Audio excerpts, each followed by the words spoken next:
कुछ नहीं। तेनालीराम राजा कृष्णदेव राय के निकट होने के कारण बहुत से लोग उनसे जलते थे। उनमें से एक था रघु नाम का ईर्ष्यालु व्यापारी। उसने एक बार तेनालीराम को षड्यंत्र में फंसाने की युक्ति बनाई। उसने तेनालीराम को फल खरीदने के लिए बुलाया।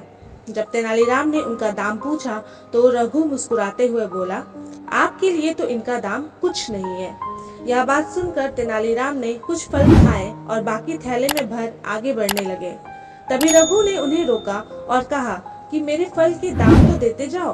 तेनालीराम रघु के इस सवाल से हैरान हुए। वह बोले कि अभी तो तुमने कहा कि फल के दाम कुछ नहीं है, तो अब क्यों अपनी बात से पलट रहे हो? तब रघु बोला कि मेरे फल मुफ्त नहीं है। मैंने साफ साफ बताया था कि मेरे फलों का दाम कुछ नहीं है। अब सीधी तरह मुझे कुछ नहीं दे दो, वरना मैं राजा कृष्णदेव राय के पास फरियाद लेकर जाऊंगा और तुम्हें कठोर दंड दिलवाऊंगा। तेनालीराम सिर खुजाने लगे और यह सोचते सोचते वहां से अपने घर चले गए। उनके मन में एक ही सवाल चल रहा था कि इस पागल फल वाले के अजीब षड्यंत्र का तोड़ कैसे खोजूं। इसे कुछ नहीं कहां से ला कर दो। अगले ही दिन फल वाला राजा कृष्णदेव राय के दरबार में आ गया और फरियाद करने लगा। वह बोला कि तेनाली ने मेरे फलों का दाम कुछ नहीं मुझे नहीं दिया है। राजा कृष्णदेव राय ने तुरंत तेनालीराम को हाजिर किया और उससे सफाई मांगी। तेनालीराम पहले से तैयार थे।